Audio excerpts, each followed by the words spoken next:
Hello everyone, I'm Charlie Tolhurst and welcome to Charlie Tolhurst Show for today, the 11th of February, live on the YouTube. Hello everybody, I'm your presenter Charlie Tolhurst. We have got plenty of news to talk about over the next hour or so, including a pretty horrifying event that happened in the Middle East during the week. I'm joined by Labour Party supporter Zach Chambers to run up all the latest news. Hello Zach. Hi Charlie, hello mate. Well, we're going to start this week off here by talking about a pretty horrifying event that happened in Turkey and Syria this week. There has been reports of a huge earthquake that occurred this week. Humanitarian efforts have been underway to rescue people in this earthquake. I just want to say to everybody, it has been a pretty horrible event to see many people either being killed or left injured after this earthquake hit the country just earlier this week. I mean, it was absolutely shocking. It was probably one of the biggest earthquakes I've ever seen in a long time in my lifetime, really, here. First time in many years, actually, since 2011. Now, obviously, Syria have had a lot of issues with their civil wars and that, but it has been a horrible event. You can see all the damage has been done in this earthquake. I've got an image there from some various media sources here. Look at this damage here. This was on a BBC report looking at buildings being literally flattened by this earthquake. In fact, what do you make to this earthquake in Turkey and Syria? Because it's a huge devastation for that country, I have to say. It's awful, Charlie. This happened started happening on Monday when we all sort of woke up. They reported we had first reports of an earthquake in Turkey that was injured a number of people and killed some, and then we knew the extent of it. It was a 7.9 magnitude earthquake that hit sort of the south end of Turkey and sort of the north of Syria. As well. It was a big old earthquake. It affected so much of Turkey. 3,700 were reported dead during this as well, by the way. It's a horrible number. And the number is going up. I should point out, combined, the last time I read, it was about 25,000 combined in Turkey and Syria that was dead. Now, the Syrian one could be underestimating the amount of deaths there are as well, I should point out, because they don't report their numbers properly. But the numbers could be even bigger. But yeah, 7.9 magnitude earthquake hit Turkey and then parts of Syria as well. And the devastation that has sort of been left behind because of this earthquake is just staggering. Absolutely staggering. 10 provinces in Turkey was affected. A lot of the north of Syria was affected. The damage that this has been caused is just unreal. There's so many buildings that have been destroyed, flattened. There are people still trapped inside debris, rubber, and other items that are just stuck on top. And there's so many more missing. There's like probably about hundreds of thousand that are probably like at least missing in the debris. Rescue operations been underway since this earthquake happened, and while there's a state of emergency in the 10 provinces for about 3 months, whilst this all gets sorted out as well. But yeah, the scenes are complete. Is a humanitarian crisis, literally, with so many dead, just innocent people. What was bad about this as well? This happened in the middle of the night, so everyone would been sleeping by the time this happened. As well, this happened about 5 o'clock in the morning their time. So everyone would have been sleeping, wouldn't be prepared for this. And as well, and I suspect what causes all this damage as well is that these buildings don't necessarily have the greatest of safety standards. They're very old materials that are used in this building as well, so they can get destroyed pretty easily by a simple earthquake, especially a 7.9 magnitude one.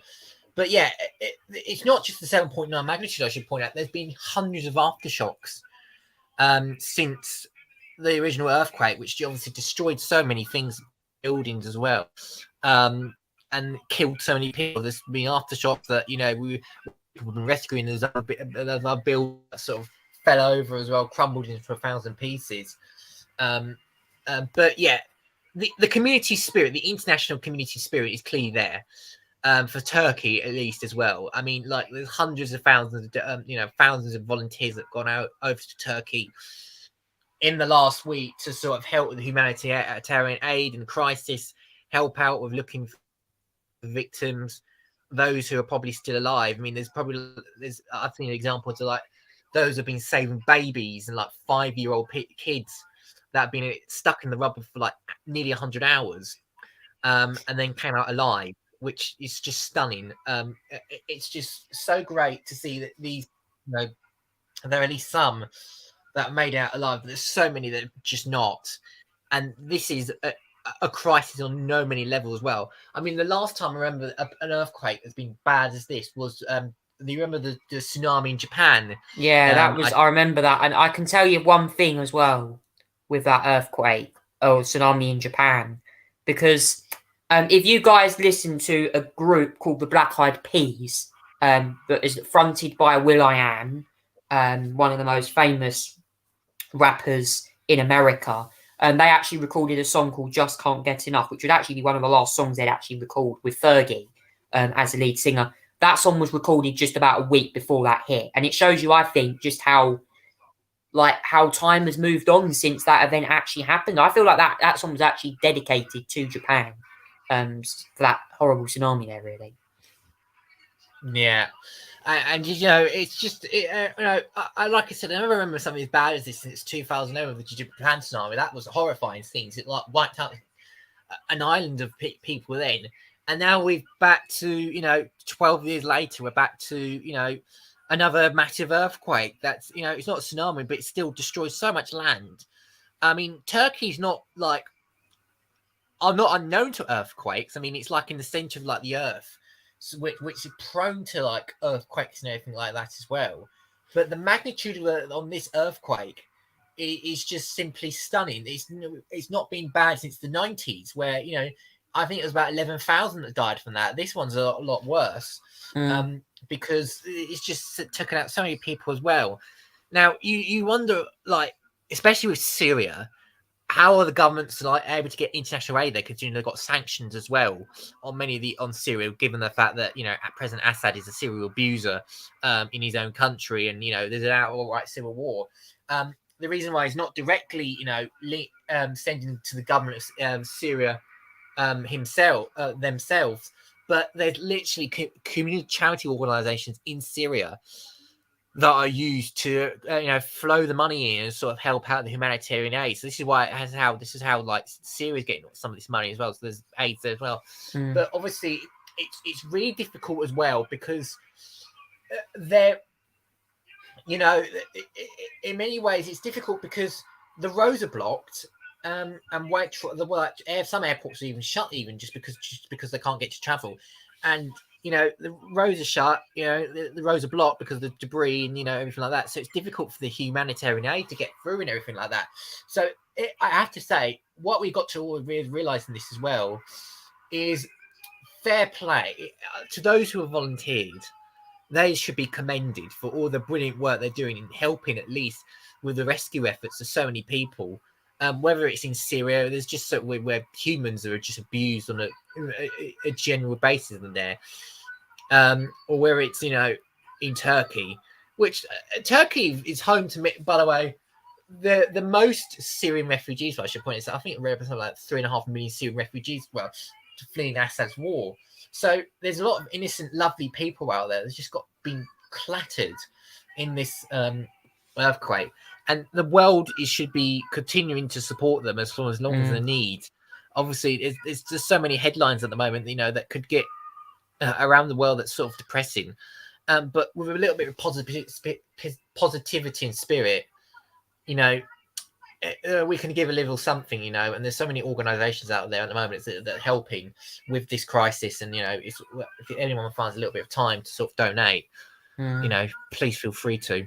Yeah, feed, as I said, feed the world, feed Turkey. I think that's what you need to do at the moment, certainly in times like this. It's pretty horrifying. So yeah, that's all we can say on the Turkey and Syria earthquake. Please, guys, if you're in those countries you're watching tonight, I just hope you're staying safe, and I understand the full extent of what your country's going through. It must be horrendous seeing the scenes of damaged buildings and hundreds of civilians being killed. It's just innocent people. It's horrifying.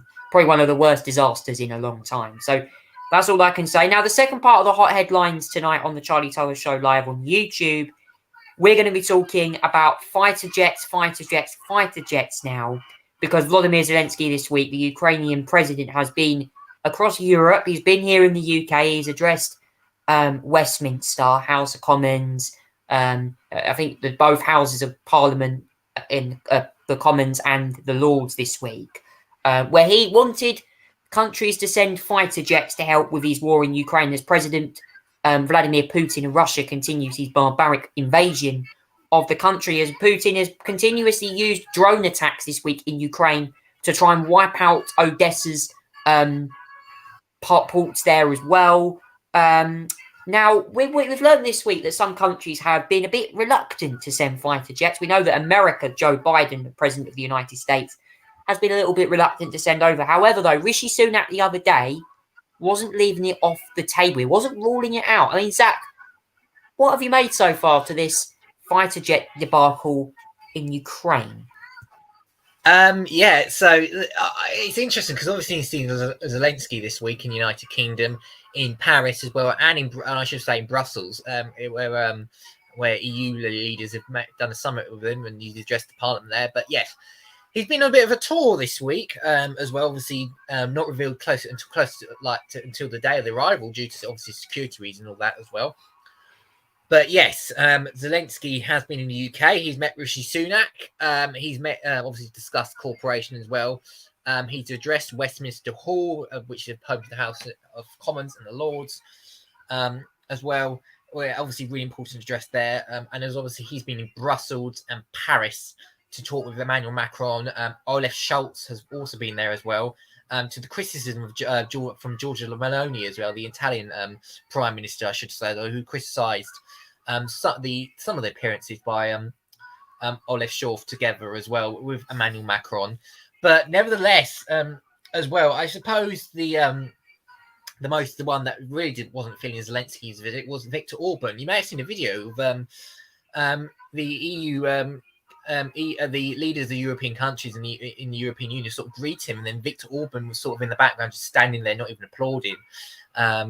He's obviously got a lot of Russian ties in many ways, if you want to think about it in that way. But yeah, the hot topic, I suppose, for that, and the request that Zelensky was giving was fighter jets. Zelensky made a little reference to the war in World War II when he addressed Westminster Hall, which was a good address, by the way. It's excellent as well in articulating the message. But as you said as well, I mean, like most countries are sort of reluctant at this stage to, give Zelensky some sort of fighter jets, I should say as well. Some of it is saying it's logistical reasons. Some of it's just saying, well, it's not possible. It's more of a long-term solution. We're not ruling it now off the table. Well, we might, it can't be now because of like training logistical reasons. And I suppose in some ways it's understandable. But, there's always, the risk in many ways, that the fighter just will be needed. Obviously, you also got to understand the logistics as well of sending fighter jets and then getting the training done in many ways. But I think it would be good, for instance, as well, for more weapons, more, that are necessary for Ukraine, because they're extremely important in this war at the moment, because they are needed as well. And it's crucial that, that the Ukraine gets the weapons that they necessarily need, because otherwise you get the situation as well where you're not going to get any support, that they'll be left defenseless and anything like that as well. So yeah, I mean, let's talk about what's going on actually in sort of Ukraine at the moment. So over the last few days, there's been a massive missile strike by the Russians on energy infrastructure and facilities as well. Russia's had power facilities hit in 6 regions, missiles and Iranian drones causing blackouts as well in many areas as well. as well. Now, it's also had this week, obviously, Bakhmut is still hotly contested at the moment as well, in many ways as well, because it appears that Russians are making marginal gains as well around that town a little bit, just at some of the provinces just outside that area, some of the sort of the suburban areas. They're making some gains, but what's the key here is that it's still taking a while for Russia to fully take control of Bakhmut as well. But it's interesting in many ways because it's still taking a little bit long.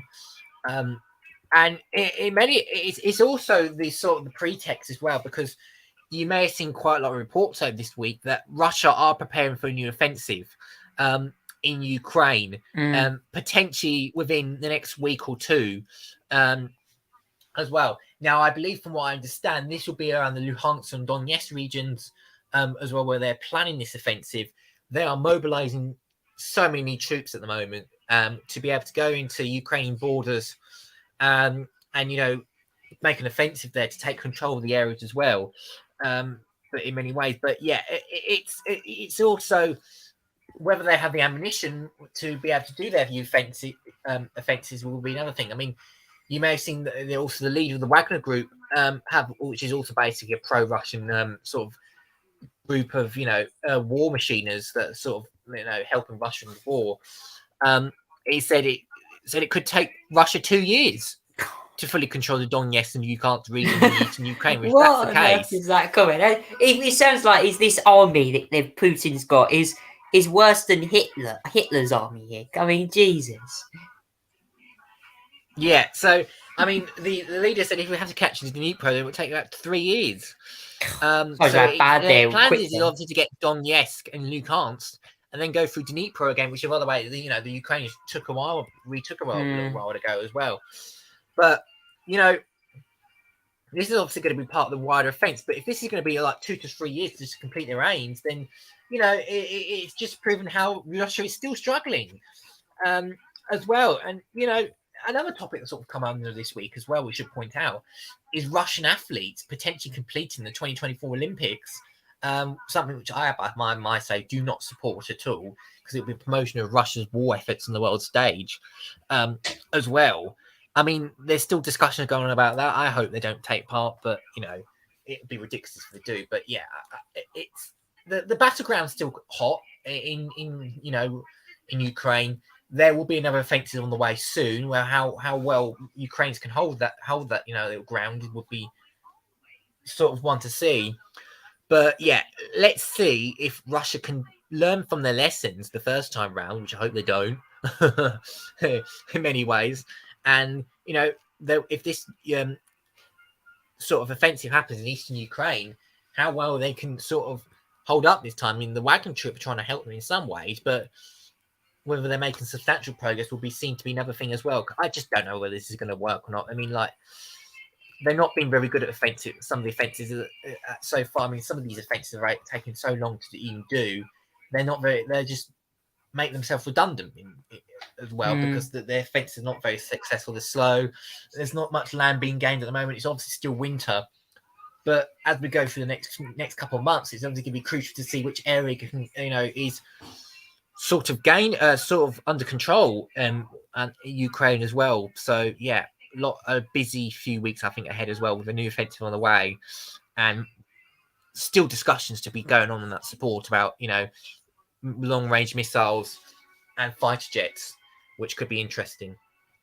Yeah, it's going to be very interesting. Will President Putin's troops plan a new offensive in the coming weeks? Because on February 24th, we mark 1 year since Russia's invasion of Ukraine, which was, by the way, a legal provocation by the president of Russia there as well. So moving on from that now, we're going to go to a quick fire subject now before we move on to the next part of the show. The quick fire subject this week has been crime on the rise. Now, of course, in the UK, we have seen many young people committing some quite serious crime offences this week. I have to say, it has been pretty horrible when we're seeing young people literally being attacked in some pretty horrifying ways. Now, I want to talk to you guys about a local news story now. Now, someone in Southend the other day, or it's actually was in South. It's in the Southend region. It's Westcliff-on-Sea. Now, a Westcliff teen was jailed after police discovered 400 cannabis in his home. So, officers raided a retreat road on the 27th of October last year, and Arlerind Peravina was arrested on the suspicion of concern of cultivation of Class B drugs. Now, Peravina Retreat was jailed for 3 months at Browson Crown Court on Thursday, the 2nd of February. So, what we are starting to see, guys, okay, is more crimes being committed among young people. I have to say as well, it has been bad enough saying this already. Crime in the UK is now running at record numbers, including in the main capital, London, in Hackney the other day, with a 26-year-old being fatally stabbed as well. I have to say, young people, Zach, certainly are driving up rise at the moment in crime.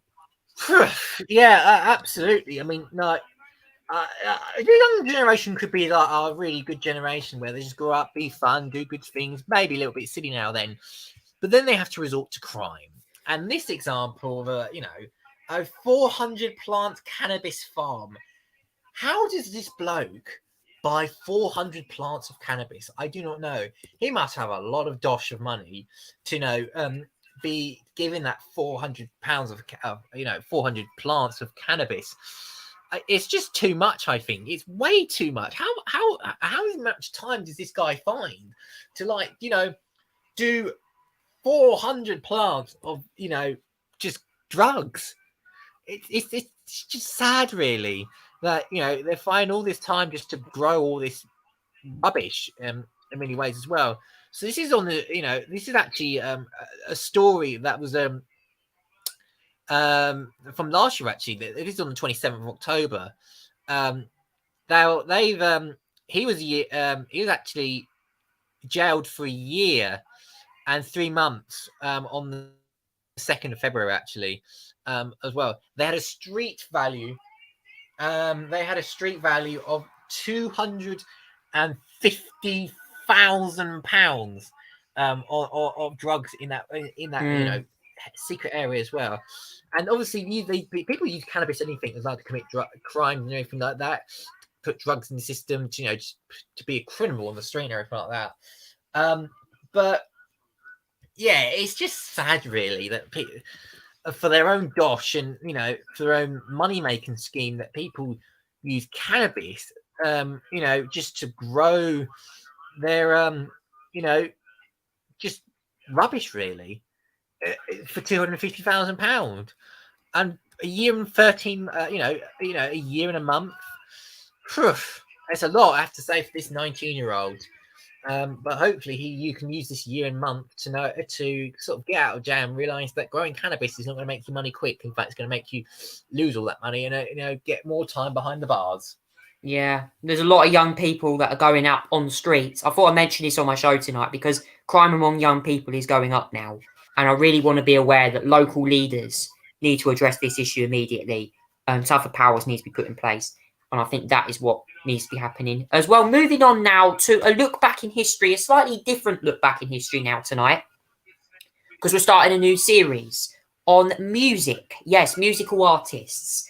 I thought a lot of people would want to hear histories about musical artists. Me and Zach are big music fans ourselves, so we are going to be talking about some artists. Now, one of the artists we're going to be talking about tonight is an artist called Craig David, who I've actually started listening to his music a few days ago now, but I've listened to loads of his songs in the past. Now, Craig David is actually a pretty synonymous artist here in the UK for many reasons, because in 1999 he made huge history, actually, recording many songs. It was then in 2000 where his studio album Born to Do It was released in 2000. It was where the song actually came into consideration. It got him a #1.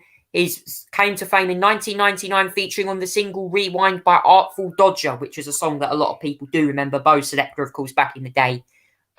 He has also collaborated with several artists, which include Sting, Tinchy Strider, Big Nasty, Kano, and Jay Sean. David has 20 UK top 40 singles and 7 UK top 40 albums, selling 15 million records worldwide as a solo artist. He's also been nominated for 14 Brit Awards, 5 times for Best British Male, and twice receiving a Grammy Award nomination for the Best Male Pop Vocal Performance as well. Now, he grew up, he's attended Southampton City College as well.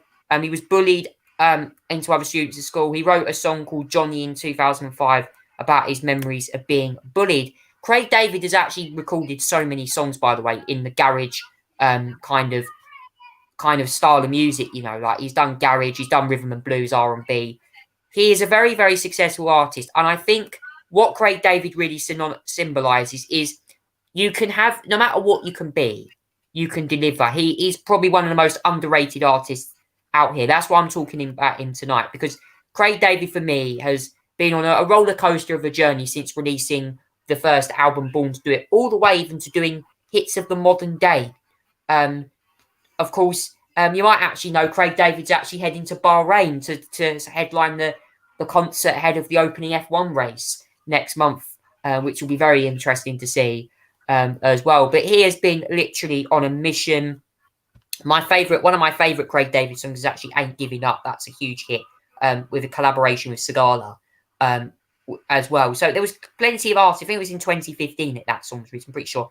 But yeah, Zach, what do you make to Craig David's musical career? And do you think that his legacy will live on in the music world? I think certainly most of his songs will live on his live in the memory of many people in the singles world as well, especially in the albums world as well. I mean, yeah, he's just a talented individual guy. I mean, he's an all round talent, because he started out as sort of an unknown artist on what was the sort of the garage group Artful Dodger at the time. You know, repeat, rewind, stop to let. Yeah, I can't remember half the words of it, but you know, it was he came on this little funky tune, and it actually sounded quite, you know, quite gripping, quite zippy. And then he sort of started his career from there onwards from as a single solo artist as well. Which, you know, in many ways, he's sort of like came to fame from Rewind, Artful Dodger, but has had so much to do. You know, he's had so much to do as well. You know, recently that like that as well. I mean, he released you know, his debut album Born to Do It in 2000. Yeah, he was only 19 well. years old as well when he got his first number one, which is one of the youngest artists in the country, I think, to get a number one at the time. Absolutely. And he released two singles on that I remember pretty well. Fill Me In, which, you know, is still he uses in many ways as First well. ever song he done as well. First ever debut. That's his first song, and that was big single as well. You know, it's his first ever single was number one. 7 Days as well. That's a quite ironic one in many ways as well. Fill Me In was a bit more of a garagey sort of many, you know, like single. Sort of off of Artful Dodger. Then you released 7 Days, which was just ironic in many ways, because it just the talk about Monday, Tuesday, Wednesday, Thursday, all the 7 days of the week, you know, as well. And then he's still gone on to, you know, to get other albums as well. I mean, like after he released Born to Do It, he then released Slicker Than Average as well. And he had a little bit more of R&B, more of a hip hop R&B. It's not really hip hop, but R&B sort of side as well. It peaked at number 4 in the album charts as well, and it features. It was less successful, but it's still very, you know, very ironic then as well. Then he sort of released another one in 2005. It peaked at number 5 as well, and it you know, it included so many songs on there as well. But it's been certified platinum in the UK as well. Then he released another album in 2007 called Trust Me at the time. Another lot of stuff. It included stuff like Hot Stuff, Let's Dance as well. He also collaborated Kano on This Will Go at number 18, which keyed to 18 as well. Then he took a bit of then he did a Greatest Hits one in 2008 as well. And then he did another album in 2010. And then he sort of, you know, took a sabbatical after 2010, so we didn't hear from him since then. and then came 2016, and then he made this dramatic return in 2015. And one of the most ironic songs I have to say, all time. It was called "When the Bassline Drops," and it Yeah, featured that Big one, but big, Nasty, yeah. and it was honestly, what a way to do your comeback as well. It was just it was just a brilliant garage dance, all that sort of ravers tune as well. It was brilliant in many ways as With well. Big And then Nasty as well, rapping. he released several other songs like that, which included collaborations with James, like Blonde, James Hype, Tagala. Sagala, as well. And there's just so many ironic songs as well on there that was just, as a young, as a music lover, it was just brilliant as well. It was just modern, but it just felt very Craig David-y as well. It fitted his vibe. And it still continues today as well, with lots of good songs. But yeah, I mean, obviously his most ironic songs came back in 1999 and 2000. But since then, like 2015, when he come back, that was a big comeback, and it was really cemented him as an artist since then. Yeah, I think a lot of people, especially listening to like Ain't Giving Up as well, that kind of Ibiza kind of style tune, like rhythm and blues.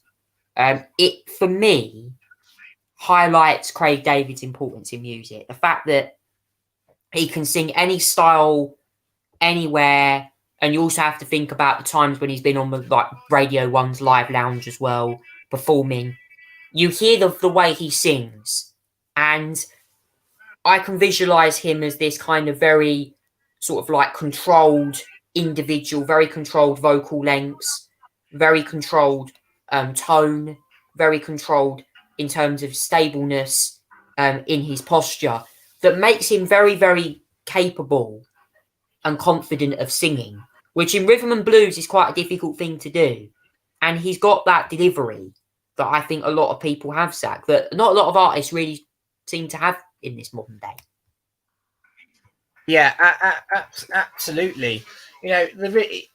As I said before, the musical artist he made him to be like that was the fact that he was able to reach so many, different themes, rhythm blues. So it sounded very old school. And then he did he's got his own DJ show as well. So like DJ set as well, like residency in Ibiza. So he did all the DJ stuff as well. He'd become a little bit of a raver over the last, for now and then. And then, he did the garage as well. This is sort of the tunes that make Ibiza worthy as well. And just everyone seemed to enjoy it. It's just happy vibes, good hits, and just brilliant, brilliant creativity in the songs in many ways as well, with good collaborations. He really was one of those artists, and he still is even remembered as well. With, been in this music industry for so long, and he still produces some good songs. We have to realize that as well. And it's, even if it may not be as chopping as before, there is a lot of good songs out there that he's created, and it still lives on quite well. Yeah, I think it's going to be interesting to see how he gets on this year. I think he has just recently released a new audiobook called, I think, What's My Vibe as well, where he talks about his career in music as well. I think you should go and check it out personally, because I think it's a very interesting piece of information, because you look at musical artists coming from such a young age to do something like this is huge. And I think as well, musical artists have to be remembered. Obviously, there's a lot of musical artists that can reference political phrases in that, but Craig David does it. He doesn't do any of that. He's more concentrated on the industry that he wants to be in.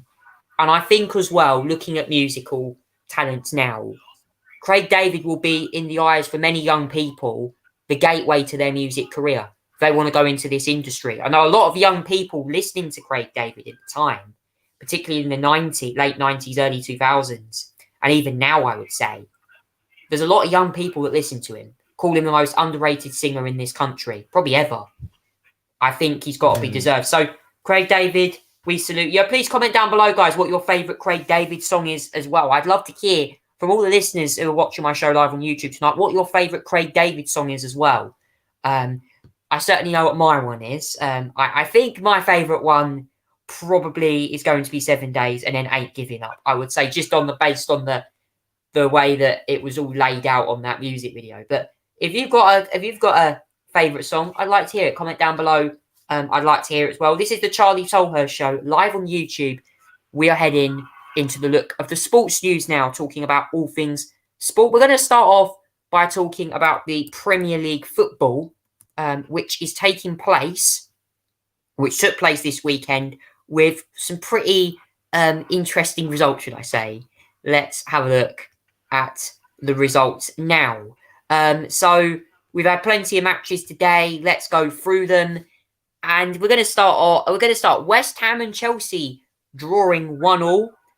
In the other match there as well, Fulham beating Nottingham Forest 2-0. Leicester 4, Tottenham 1. So Tottenham, probably Antonio Conte's days are numbered at Tottenham at the moment after that loss. Arsenal and Brentford drew 1-1. Crystal Palace also drew with Brighton 1-1. Another 1-1 draw for Bournemouth and Newcastle. Wolves, red card though. They've come out of 10 men, beating Southampton 2-1. Nathan Jones probably will be sacked very, very soon, I'm guessing, Zach. Yeah. I probably wouldn't be surprised. I mean, I must admit, he was a strange appointment. He came from a League One side originally as well, just before he took this job.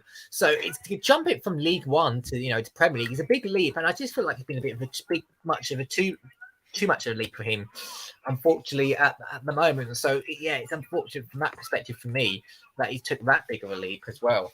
But let's just talk about the other results today. I mean, today's been there's been a London derby, West Ham against Chelsea. That West Ham probably the best, happiest side of that. A 1-1 draw with Chelsea as well. They nearly managed to go 2-1 up if it wasn't for a VAR decision to disallow a goal for offside and handball as well. But it was Joe and Felix who made his first goal for Chelsea in 16 minutes. Then it was Emerson and Palomini in the 28th minute as well.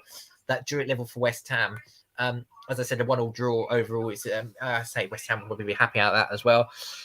The other result as well, Fulham at 2-0 against Nottingham Forest, comfortable victory for them.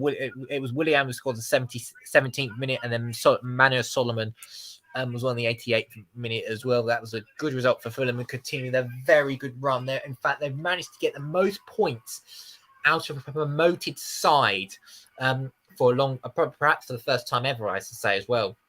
So Fulham are absolutely flying high. As well, under their management of Marco Silva. He's doing a fabulous job there at Fulham. The big result today, I have to say as well, Leicester City. Struggling over the last few weeks, I have to say as well. Managed to beat Aston Villa last week with 4 goals. This time, beating Tottenham Hotspur by 4-1. A very shocking result, I must say as well. It was Rodrigo Bectimer in the 14th minute managed to score a goal for Tottenham. And then from then onwards, they just went downhill. Goals galore by Leicester with Mendy, Maddison, Iheanacho in the first half, and then Harvey Barnes in the 81st minute scoring a beauty of just brilliant goal there. And that means Leicester won 4-1. It's probably the shock result today. The other result was another London derby. Arsenal v Brentford. Brentford held Arsenal, league leaders Arsenal, to a 1-1 draw. Very important in the context of the title race as well. It was Leandro Trossard in the 66th minute that scored, and then Ivan Toney in the 74th minute as well. That's managed to score for Brentford, and that meant that Arsenal was held to a goalless. Not to a goalless draw, but to a 1-1 draw. As well, which also could be important in the context of the title, in context of the title race, where Arsenal are just 6 points ahead now, going into tomorrow. Palace and Brighton are sort of South Coast derby. There is 1-1 against the two sides there. Held to a goalless draw as well. It was Solly March for Brighton and James Tompkins in the 69th minute as well, and then Southampton Wolves. Well, Southampton was ahead going into the second half. Mario Lenny was red carded in the 27th minute. Carlos Angeles scored for Southampton, so it was all going well for them. And then goals by Janik Bendera, an own goal actually, I should say, and then Joao Gomez meant that Southampton were a deep child now. I expect Nathan Jones to probably not last long in that job. And the late game today was Bournemouth holding Newcastle to 1-1 draw. Good result for Bournemouth, given the fact they need to be scoring as well, given the fact their run of form has not been brilliant as well. Tomorrow's matches include Leeds v Manchester United, a nice little local derby there. It's actually the second time in the week that Leeds United have faced off each other because of a rearranged match on Wednesday. They drew 2-2 in that one. Let's see if Leeds can get the better of Man United this time round in the 2 o'clock game. And then Man City and Aston Villa as well. Man City could go 3 points within of, Arsenal if they, manage to win there. And then the big match is on Monday, the Merseyside derby between Liverpool, a struggling teams, Liverpool, and then Everton as well, who, Everton have had a better run of form recently as well. Sean Dyche managed to get a win over Arsenal. Let's see if you can translate that into a better result this time round against a struggling Liverpool. And then one match to watch for on Wednesday. It's the big one. The top 2 face each other, Arsenal and Manchester City. That is going to determine the course of the title race as well next week as well. And I should point out next week also is Champions League week as well.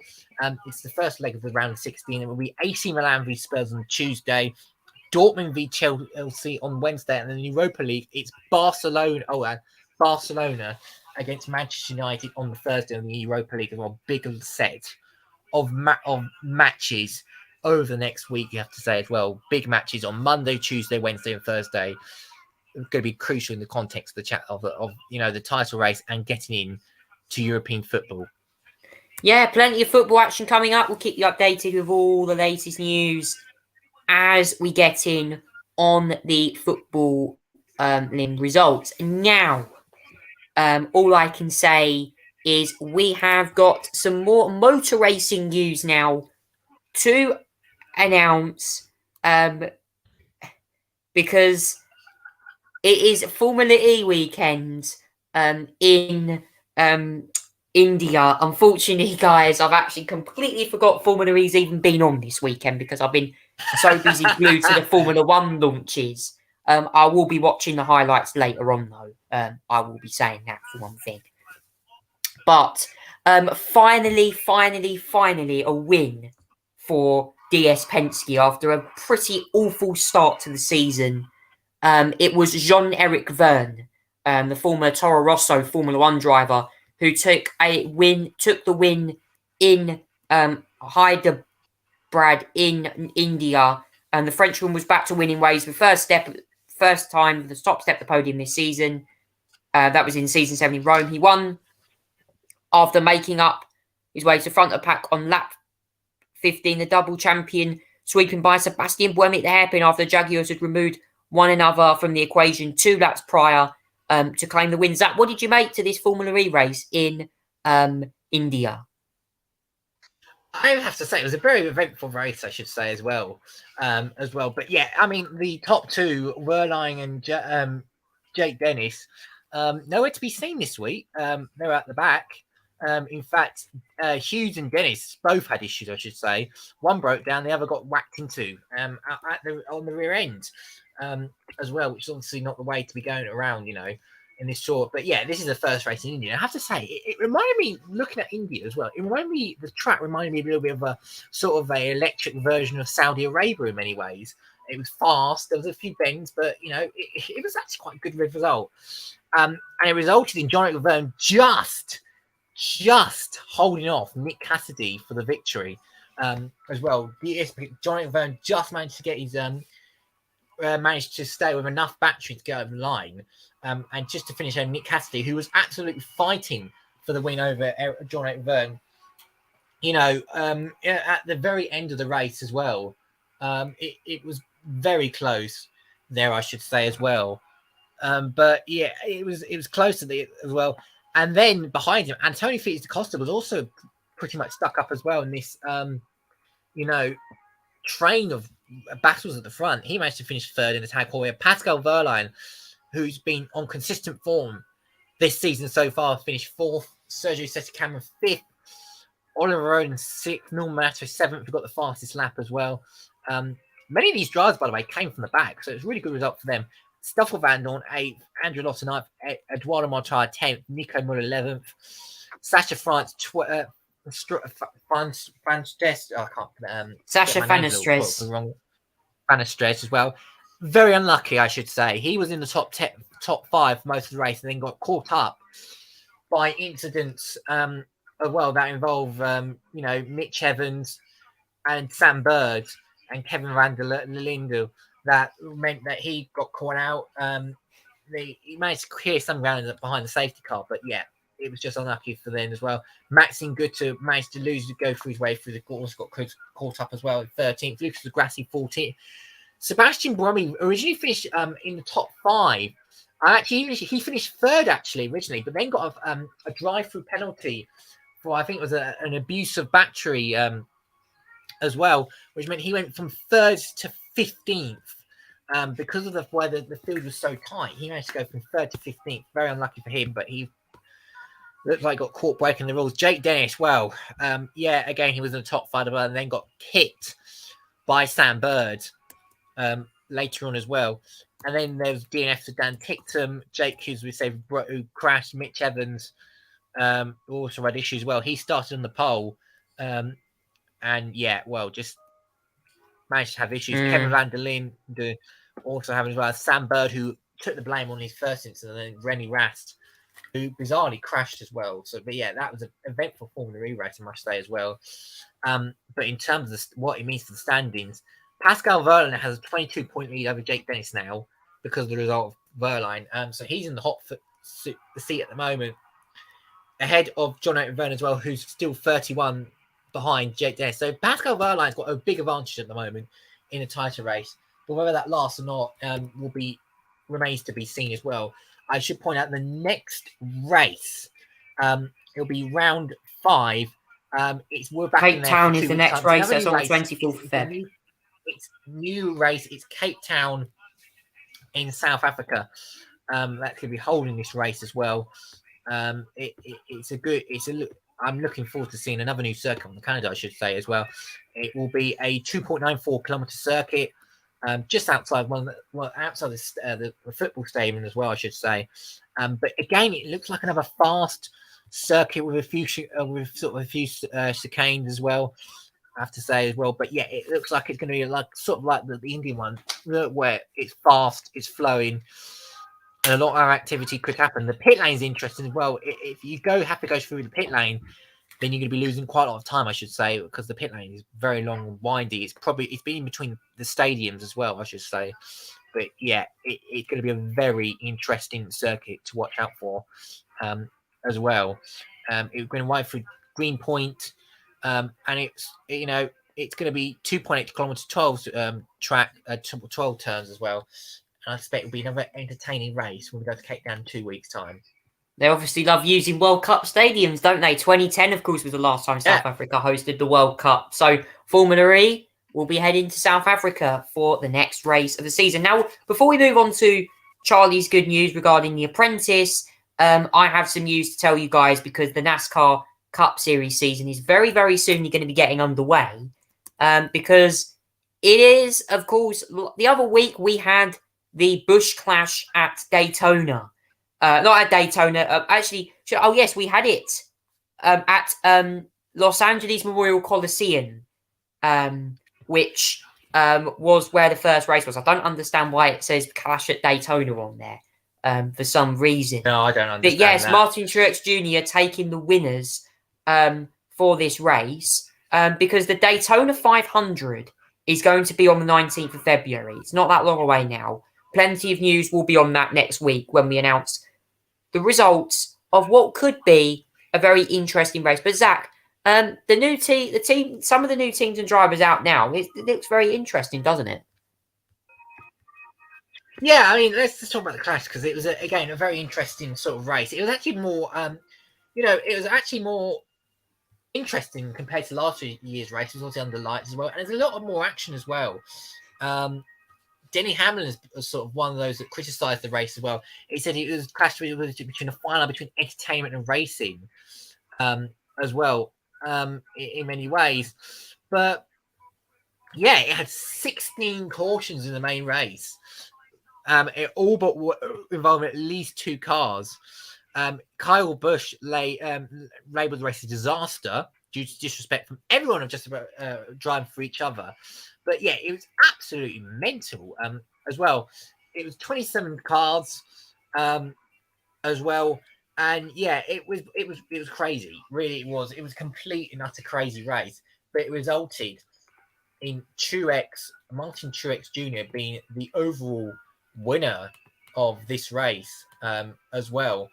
He finished ahead of Austin Dillon and obviously as well Kyle Busch in third position in that new number 8 as well. Alex Bowman in fourth, Kyle Larson was fifth, Tyler Reddick sixth, Brian Priest was seventh, Ross Chang was eighth, Hamlin Byron was 10th. I should point out this is a non-points race. This is just for entertainment, so obviously nothing is counted towards this one in terms of points. But this is just an exhibition race as well.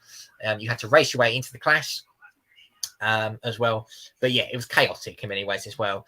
But yeah, the real season is going to start off next week when we're going to have the Daytona 500 as well, and return all 3 main series. That will include the Cup Series, the Xfinity Series, and I should point out, it says the Camping World Truck Series on the Google search, but it's the Craftsman Truck Series this season. You remember the name? It used to be called the Craftsman Truck Series. Craftsman is back sponsoring the Truck Series this year, so it'll be the Craftsman Truck Series as well. That will be on the Friday as well, and in many ways. But yeah, it's been some ways a sort of a it was an interesting race in many ways as well, which just so much drama and everything like that.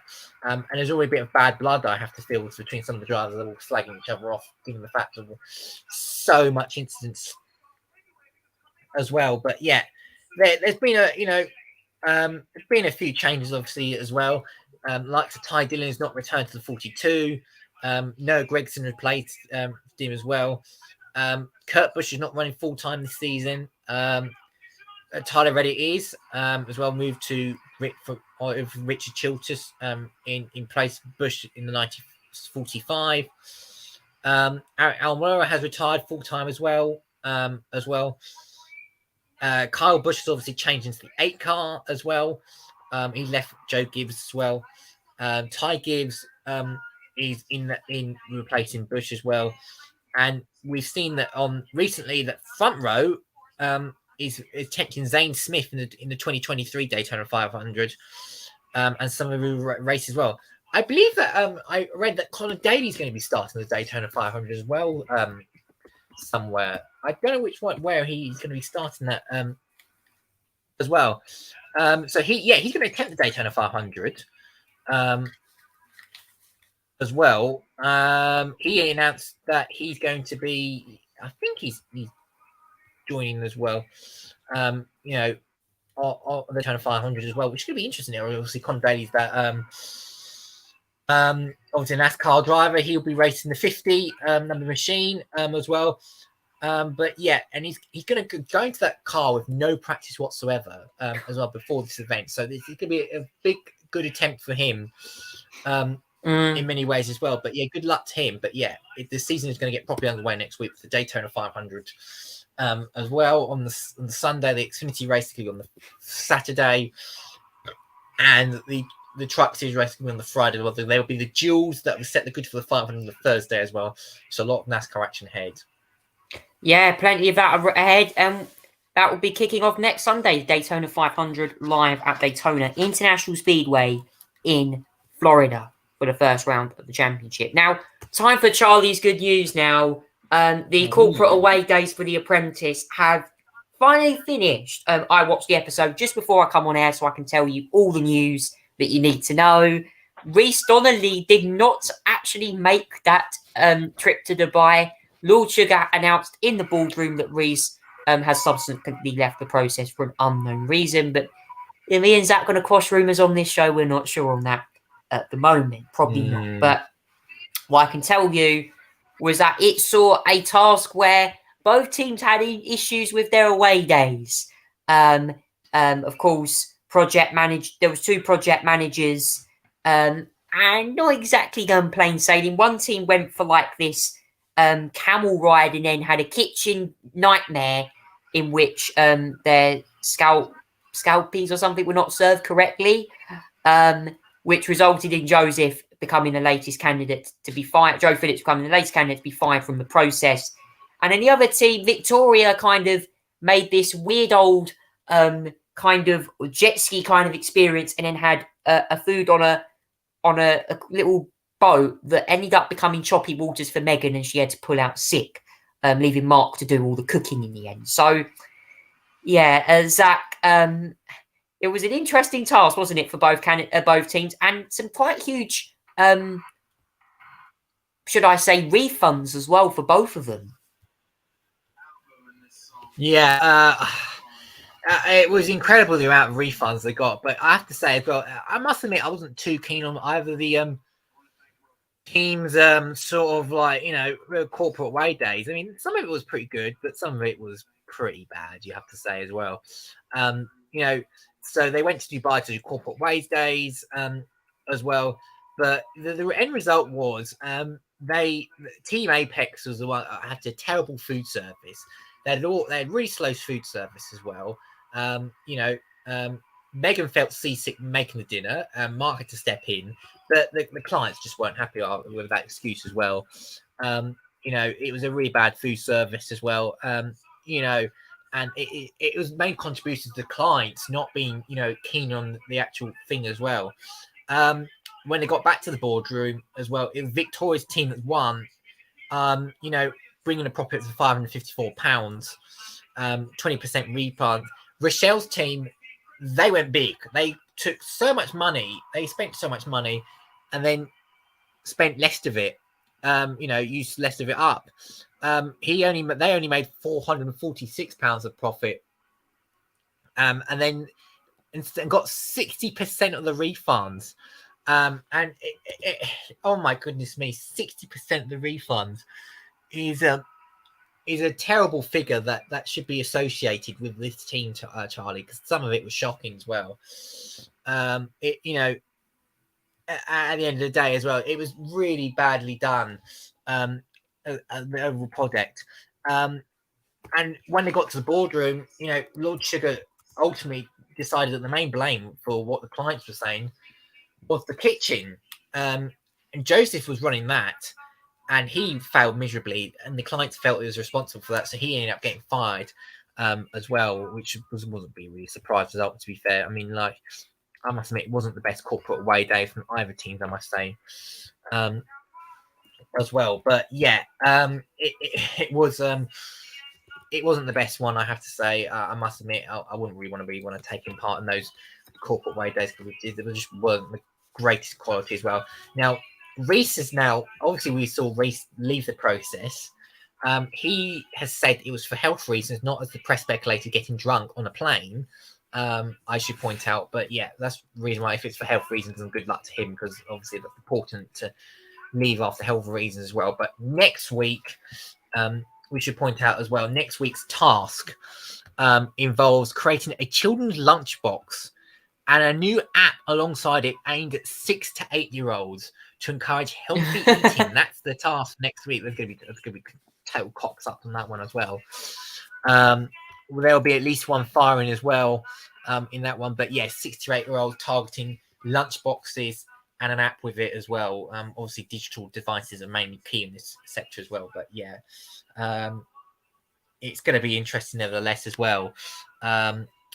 Because 6 to 8 year olds, it can be a bit of a rough ride, making those sort of things. So yeah, that's next week's task. Yeah, well, we're going to play for you a quick little excerpt from the last Apprentice episode, in which Rochelle gets a huge grilling by Lord Sugar on the failure of her team during the corporate away day, including Joseph's firing. Have a listen to this. And not using your brains where there is a balance of, profit, but also delivering good service to your client. Our role was to keep the costs low. Their role was to keep the income high, to give us that margin. And that was our objective, and we smashed that. My point was never keep the prices low. My point was negotiate to keep the prices low, and I made that very clear. Profit was a And we huge did part of that the very task, well. but negotiation was also a huge part of the task. And we negotiated very well on both terms. Rochelle, what am I doing here? Yeah, good question. I met the brief that you wanted, so why am I here? Because you Makes no sense. also made us look amateur by going to the client and saying to them, I'm sorry, but we only have a certain amount of water or juice No. available for you. So no, that's not true. I said to them, with your meal, you get 2 waters and 1 juice. And obviously, actually, Joe asked me to go and say it to them. And I took instructions because he's the one that's in charge. But you knew you charged them 21,000 dirhams. You knew it because you charged them. Yeah. So why would you tell them you've got 2 glasses of water and 1 juice? You I- must have I- known that was going to wind them up. I just think we should have told them at the beginning and said, if you want more, not a problem, we can get you some more. And then I think it would have not been an issue. Yeah, but we were hosting an event in the desert. I just don't understand how it was never brought up that we will need additional water. But we turned it on its head and fixed it. And I was the one that had to go ahead and fix a lot of those issues and make sure that they were having a really good, enjoyable time. But that's your I job, created front the of house, summary. that's your job. It wasn't just you running around on everyone. I didn't say it was just myself, You're but I'm saying I, as it though, wasn't just you. okay, we did, Simba. You know, we Who should be fired then? Unfortunately, I think this task failed because it was overpromised to the client, and therefore, unfortunately, it should be with the project manager. The part of the tour that lacked and we got the worst feedback from was unfortunately the sub team. I don't think that warrants a 60% refund.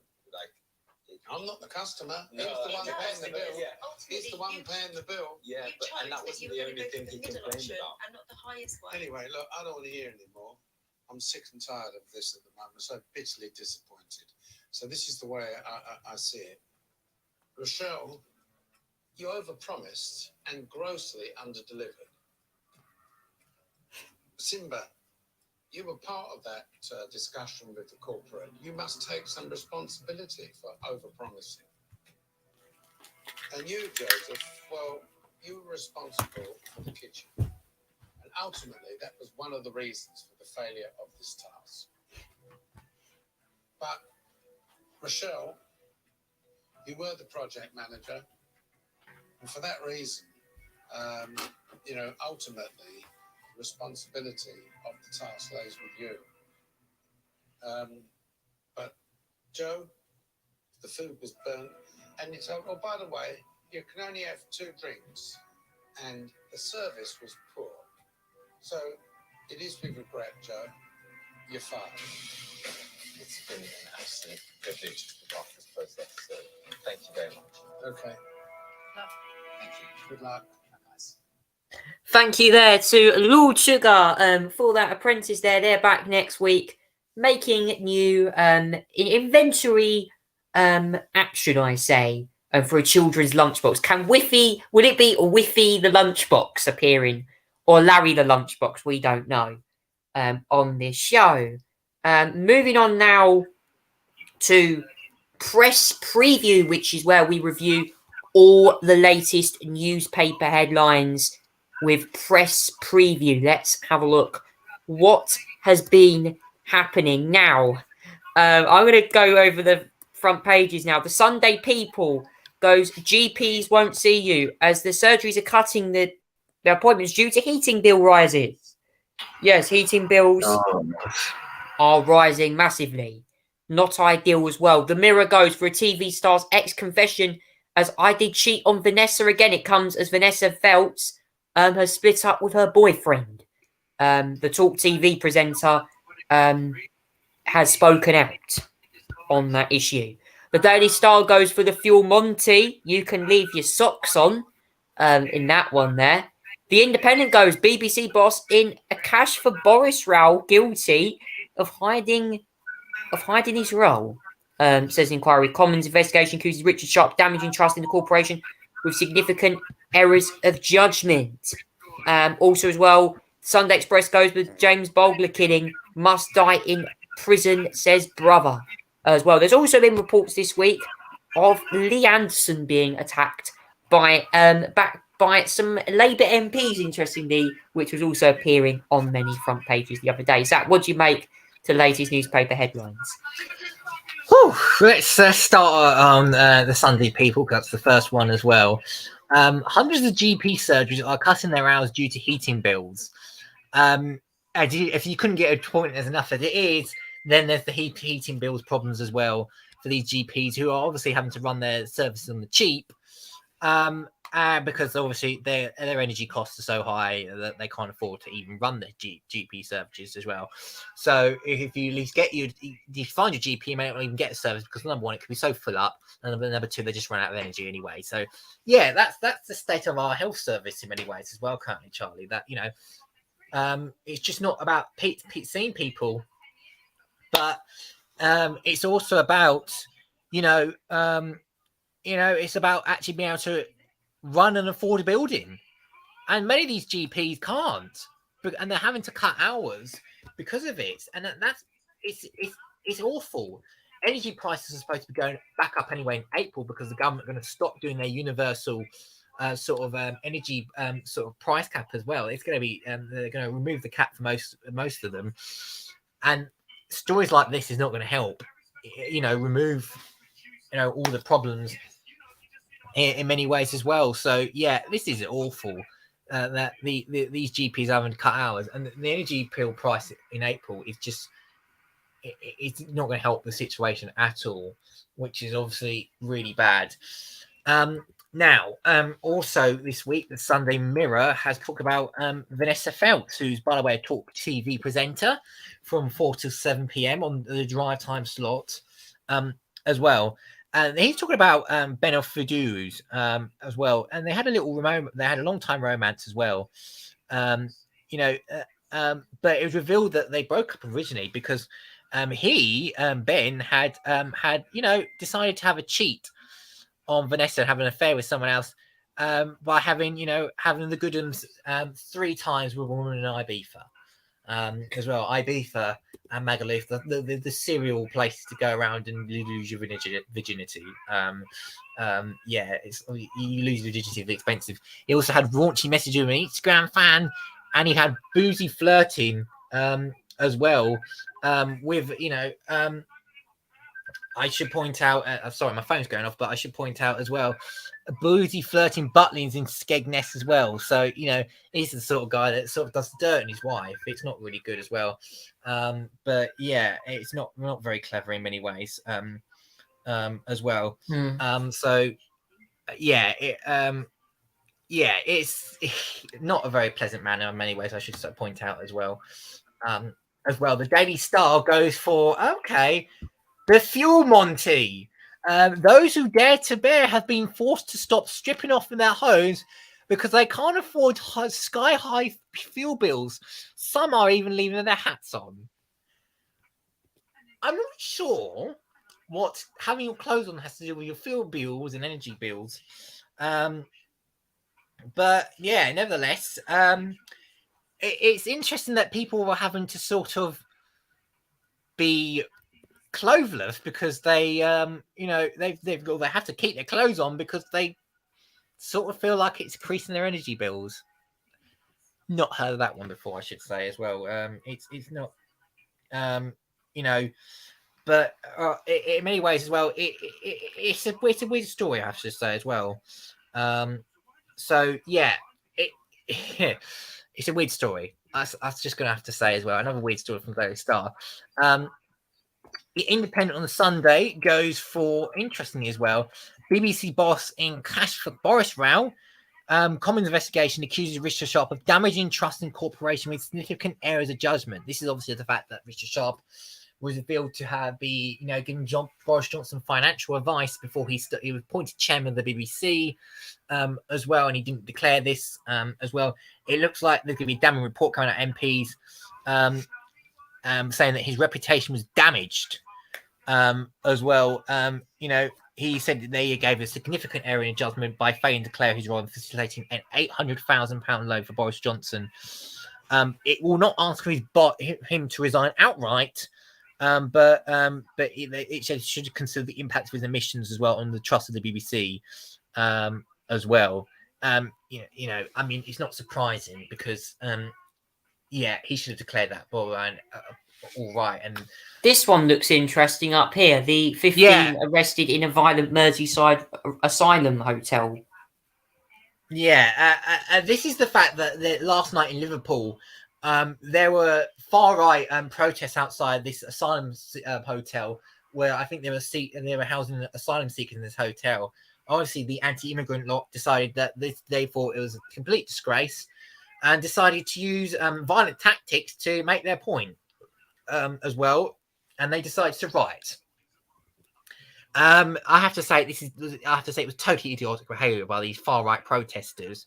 I think it was also the fact to do with these asylum seekers may have been saying something as well, which obviously offended these people.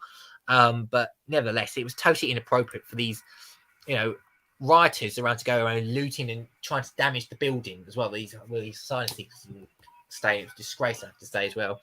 The Home Secretary's come out condemned it. But yeah, in many ways as well, it will be interesting. Hopefully there's been more arrests as well, because the conduct was just a total disgrace. And the Sunday Express is the last one still here. James Barger's brother has urged Justice Secretary Dominic Raab to stay true to his plan to keep killer John Venables in jail in life. Now I believe the John Venables is due for review from the payroll board as well, I believe, as well. So it'll be interesting to see whether the payroll board decides to let him release or keep him in prison. I think there'll be big campaigns to keep him in prison. This is on the 30th anniversary of the murder of James Bulgers as well. They're very vicious attack in many ways. In as well. So, and he's given an interview. The brother has given an interview to the Sunday Times today, demanding that he should stay in prison as well in many ways, as well, which I think is really important in many ways as well. And the Sunday Times, by the way, has just released their front page as well. They've released the same chairman has undermined trust in BBC. That's the same report as well. The Independent was running as well, which is understandable as well. But yeah, that's the papers for tomorrow. That's the papers for the 12th of February as well, tomorrow. Yeah, so now it's time for the heroes and villains of the week. I'm going to give out my heroes right now. One of the heroes this week goes to Stacey Solomon, who you might remember, she's a Loose Women panelist. Stacey Solomon this week has just announced her 5th child. I would like to wish Stacey Solomon all the best for her 5th child. I know it must have been a very tough period for pregnancy, but her 5th child has finally been announced. She has, with her husband Joe Swash, took the Instagram to share of a new baby girl that has just been announced. This is her in the hospital with a new baby girl. Look at this! It is absolutely amazing. As well, to see her new baby. She's cradled in her bed with the baby there as well. I'm not sure if she has named the baby yet. I haven't actually got any confirmation. She chose not to reveal her daughter's name, but I mean, look at that. That's a huge moment for Stacey Solomon there and Joe Swash, who of course are two huge TV personalities in this country. But yeah, it's great to see that Stacey Solomon has now announced her new baby. I think that's huge as well for all of us. I'm also going to give another nomination to Craig David as well for his services to music, and he will be performing at the Bahrain Grand Prix. So I'm very excited to hear that as well. In terms of who I'm going to give my villains to this week, well, I've got a couple of nominations for that. Actually, no, I've got one more nomination for the heroes. Lee Anderson for being appointed the Tory party's deputy chairman. That's one other nomination as well. But the villains this week, it's going to be interesting this week who my villains are. Number one is, funnily enough, Ocado gets my nomination this week. Now, their shares have... The reason Ocado get my nomination this week is for a couple of reasons now. Ocado is a company, they have had a huge fall in sales. I've read up lately that they are struggling with sales. Yes. It it said apparently the Tocado growth stock is down 60% in February. And another reason is because I only lasted 3 days at work, and I had unfortunately had to leave over an issue at work, which I will not disclose on this show. So price slumps and me going out of work give Ocado the villain this week for me. That's in my opinion. And another nomination goes to Ian Lavery, who is a Labour MP, a former Labour MP, who once again, like Nadine Zahawi, has been caught up in a tax affairs scandal lately as well. If you don't know who Ian Lavery is, an ex-Labour Party chairman. He's faced questions over tax affairs. The MP for Wansback added that he does not owe any single penny in tax. Mr Lavery has received redundant termination payments from none who, when he became a Labour MP in 2010. Again, once again, the Labour Party in turmoil over picket line strikes and, of course, a tax affair scandal. Mind you, having said that, Jeremy Hunt and Dominic Raab are certainly under their own scandals as well. Zach, what do you make to my latest nominations? Interesting. Ian Levy, you got to make a point there as well. Not socialist who goes on about taxes. I'm a socialist, but then again, Ian Levy, he's a bit of a hypocrite on this occasion. So, yeah, I agree with you on that one. Right. Let me do my heroes and villains of the week. Heroes this week. I'm going to give it to all the volunteers who are helping in Turkey and Syria after that horrendous earthquake. I just want to say that absolutely. Thinking of the people there absolutely at the moment. Who have gone through destruction and their life has changed for the worst because of the situation that they've had as well. It's been sort of shocking in many ways as well. But yeah, it's an awful situation as well. But yeah, it's just really bad. And thanks to all the volunteers that are sort of helping out and people have donated money to various charity organisations to sort of, help with the effort of recovering and sort of helping people, trap people, get and build, rebuild parts of Turkey, many parts of Turkey in many ways. So that's really important, that one as well. And my villain this week goes to the far right protesters at outside Liverpool for their very destructive and very offensive actions that they've caused to asylum seekers, all that sort of thing. I mean, whatever your problem with asylum seekers in hotels, it's a legitimate debate. But to pelt weapons and everything, I wouldn't sort of absolutely disgraceful. Yeah, it was disgraceful what happened in Liverpool with those far right protesters, and they should be quite frankly ashamed of themselves, really, with what happened 100%. as well. So yeah, that's my Red Devils this week. The villains this week are the protesters outside Liverpool, and the heroes are the people who are contributing to help Turkey and Syria at the moment. Yeah, that's the heroes this week. I think the people who have been helping the humanitarian effort with the earthquake. I salute all of your bravery for doing that. That's it for the Charlie Tolhurst show this week. I can confirm we will be back next week on air. And yeah, from around 9 o'clock, we will see you again. Plenty of great news content coming up for you as we head further into February. Take care and have a great half term. Thank you for listening and see you next week. See you later, everyone. Take care. Good night.